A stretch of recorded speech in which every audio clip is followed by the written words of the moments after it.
Hi guys, and welcome to the channel. If this is your first time to the channel, we're talking about credit cards, points, finances, and travel. If this is something that interests you, please like this video, subscribe. If you have any questions or comments, leave them down below. I will get back to you as soon as I can. Guys, in the last video, we talked about my experience with American Express, my Platinum and the Gold on my trip to Europe. That was a 3-week trip. I have exactly the same setup for my wife. She did go with me to Greece, but then she went to Germany and Spain. So we have a very good sample of how things really worked while in Europe. I've been very clear from the beginning that what you see in that video is only for that trip. This is the reason why I am hesitant to just cancel this credit card, because while in US I have been getting consistent returns on these cards. So I'm not ready to really give up on the Amex cards right now. I'm gonna wait until I have a full year of usage, and then I'm gonna do the numbers again, and then we will know. But I can guarantee you, if the numbers don't look right, I'm gonna cancel them. But if they do, I'm gonna keep them. But on that trip, I had 3 more credit cards with me. I did have my Chase World of Hyatt that my wife did use to book her Hyatt hotel in Madrid for 2 nights, and we did get a lot of points out of that reservation. We almost have a full night free at the Hyatt place just from that stay. The other credit card I had was my Chasing Preferred, and that was a credit card I used for all the tolls to get that 3x back. But those credit cards, even though they're great, I did not use so much to justify putting them in this video and analyzing them. The one I did use a lot, the one that became the star of the show, and I honestly didn't expect that to happen, was the Citi Premier. And the Citi Premier honestly was like in the very bottom in my wallet.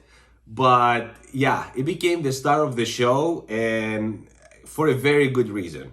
Not only is it a travel credit card, which means it doesn't have any international fees, but all the 3X categories that you see, like restaurants, groceries, gas, air travel, and hotels, these all apply internationally.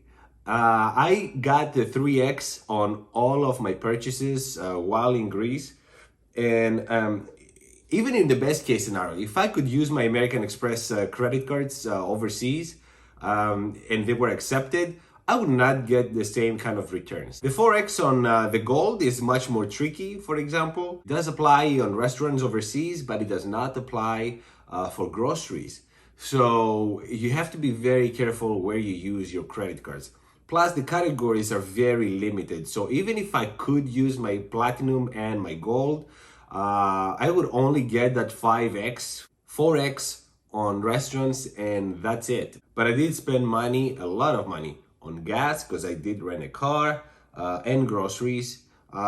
Keep in mind, guys, you say groceries, even if you go for a few days overseas, you want to go and buy some local stuff just to get home. You want some chocolates at the very minimum.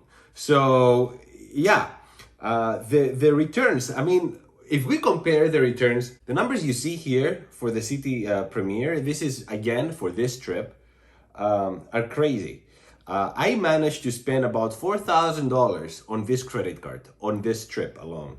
And I only spent $500 for my car rental on my Platinum. And a couple of times I went to a restaurant and I managed to pay with my Gold. But for everything else, basically I used this credit card. So I did a lot of spending on this one. And as a result, I got a 20% return. 20% return on this trip. That includes the sign-up bonus of 80,000 points. I have to say here that depending on how you spend the points, how you redeem these points, your returns might vary. If you do not have the custom cash, that you can take that money and you can take those points and use them for cash, you're not gonna get that 1-to-1 ratio. In my experience, it's about 0.8 cents per point. So that means, and on top of that, if you try to use points to redeem towards credit card statements, it only allows you to do in certain categories. For example, I did pay my hotel with this credit card, and it did not allow me to use, because I checked points to pay that statement. So it wasn't even an option. So it's not as flexible as Chase. I did want to be fair on this one, so I did the same math I did for the Platinum on the second year. And even on the second year, and that's calculating only the $120 from points I would make on the 3x categories after spending the 4,000, I would still be on the positive. I would only make like 0.5%, but even so, it didn't cost me anything to pay with this credit card and get these points. And again, this is assuming 1-to-1 ratio. If I was transferring this to an airliner, I would probably get more, but I want to be fair because I did the same thing with my Platinum. So what's the conclusion? Honestly, guys, I still believe that there's a lot of value in the American Express credit cards, but you have to be a US domestic traveler or travel into the countries that are neighbors to the US, because this way you can almost guarantee they're going to accept American Express. American travelers are going and supporting all these areas around, so they do accept American Express. I've been to Mexico, I've been to Costa Rica, and I know that they all accept American Express right now. If you do plan to travel to Europe, then doesn't make any sense. Then the Citi, I mean, guys, honestly, I knew I have to get the custom cash before, but I was assuming that the custom cash would be the only card that would give me the value I was expecting. I'm so surprised with the Citi Premier. It has been such an amazing credit card that I don't see it going anywhere anytime soon. I can't say the same for my Amex cards. We will see what's going to happen in the end once I do the math. The only downside of the Citi points is that you can't use them as credit card statements to 1-to-1 ratio. You only get like 0.8 cents per point, and then you can't even use those points for everything. There's only certain categories that the card will allow you to spend the points on. Honestly, the more I get into the credit card game and the more I travel, because I put my cards to the test, I have to say that it looks like the Chase are the better points because they're just more flexible. I can use them in many different scenarios. They're accepted everywhere, so I don't have any doubt in my mind that I will go somewhere, and as long as they accept credit cards, they will accept my Chase cards. Same thing for the most part goes to Citi. Honestly, there's ups and downs between the two systems, but Citi is right there right now. I mean, it's incredible. Now I have to just try one more time and see if I get approved for my custom cash. Last time I was denied, and I think it's time to reapply. Let's see what happens.